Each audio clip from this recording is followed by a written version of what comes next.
প্রতিবন্ধী ছেলেকে ঢাকায় চিকিৎসা করতে গিয়ে একই পরিবারের ৩ জনের কিভাবে মর্মান্তিক মৃত্যুর মতো ঘটনা ঘটে গেল। এই ঘটনায় পুরো দেশব্যাপী তোলপাড়। তাদের এই মৃত্যুর ঘটনায় নড়েচড়ে বসেছেন আইনশৃঙ্খলা বাহিনী। কারো কারো ধারণা, প্রবাসী মনিরের টাকা পয়সা, সয় সম্পদের লোভে খাবারের সাথে বিষ মিশিয়ে মৃত্যু নিশ্চিত করেন। এইদিকে ৩ জনকে একই সাথে কবরে দাফনের জন্য এলাকাবাসীর প্রস্তুতি। একটি হৃদয় বিদারক ঘটনা ঘটে গেল। এই ঘটনায় পুরো দেশব্যাপী শোকে স্তম্ভ। আত্মীয় স্বজন ও গ্রামবাসীর মধ্যে কান্নার রোল। মনির হোসেন প্রায় ২৭ বছর সৌদি আরবে জীবনযাপন করেছেন।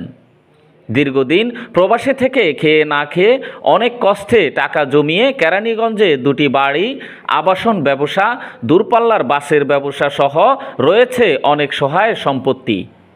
একমাত্র প্রতিবন্ধী সন্তানের চিকিৎসার জন্য ছুটি নিয়ে এসেছিলেন দেশে। ঢাকায় ছেলের চিকিৎসা করাতে এসে হোটেলের খাবার খেয়ে মৃত্যু হয় মনির হোসেনের।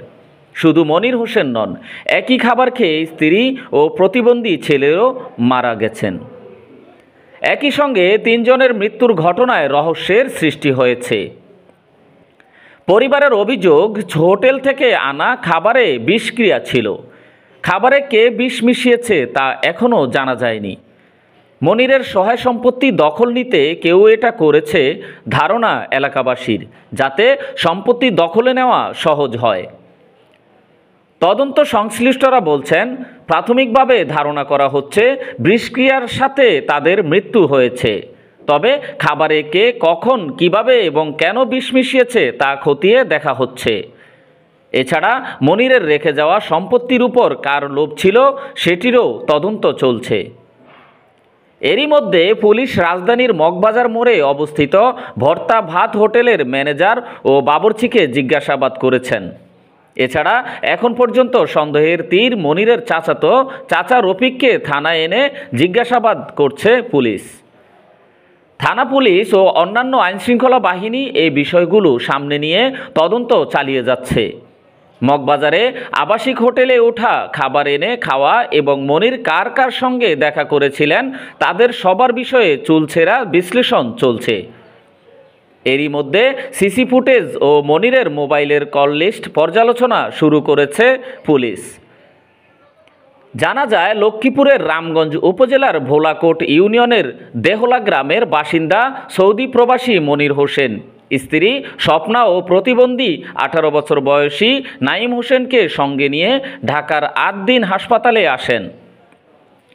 শনিবার ২৮ জুন হাসপাতালে এলেও সিরিয়াল না পেয়ে ছেলেকে ডাক্তার দেখাতে পারেননি। পরদিন চিকিৎসক দেখাতে রাতে ঢাকায় এই রাত যাপনে মগবাজারের সুইট স্লিপ আবাসিক হোটেলে ওঠেন তারা। সেখানে রাতের খাবার খাওয়ার পরই বমি করতে থাকেন তারা। পরে তাদের ৮ দিন হাসপাতালে ভর্তি করা হয়। সেখানে রোববার ২৯ জুন সকালে স্ত্রী স্বপ্না, এর কিছুক্ষণ পর ছেলে নাঈম ও দুপুরে মনির মারা যান। এ বিষয়ে মনিরের চাচাতো ভাই জাকির জানান, ঈদুল আজহার আগে দেশে আসেন মনির হোসেন। আগামী ৫ জুলাই তার সৌদি আরবে ফিরে যাওয়ার কথা ছিল। সেই অনুযায়ী বিমানের টিকিটও কাটেন। ভাগ্যের কি নির্মম পরিহাস, সৌদি যেতে পারলেন না তিনি। স্ত্রী সন্তান সহ মরদেহ হয়ে ফিরতে হচ্ছে গ্রামে। মর্গ থেকে ৩ জনের মরদেহ নিয়ে গ্রামের উদ্দেশ্যে রওনা হয়েছি সন্ধ্যা ৬:৩০টার দিকে। মনির ভাইয়ের আরও ২ ভাই বিদেশে থাকেন। তারা দেশের উদ্দেশ্যে রওনা হয়েছেন। তারা পৌঁছালে মরদেহ দাফন করা হবে। মানুষ হিসেবে কেমন ছিলেন মনির জানতে চাইলে জাকির জানান, গ্রামে মানুষদের অনেক সাহায্য সহযোগিতা করতেন তিনি। প্রতি বছর ২-৩ বার করে দেশে আসতেন। দেশে না থাকলেও তার স্ত্রী গরিবদের সাহায্য করতেন। তদন্ত সংশ্লিষ্ট কর্মকর্তারা বলছেন, ৩ জনের মৃত্যুর ঘটনায় পুলিশ এরই মধ্যে রহস্য উন্মোচনে তদন্ত শুরু করেছে।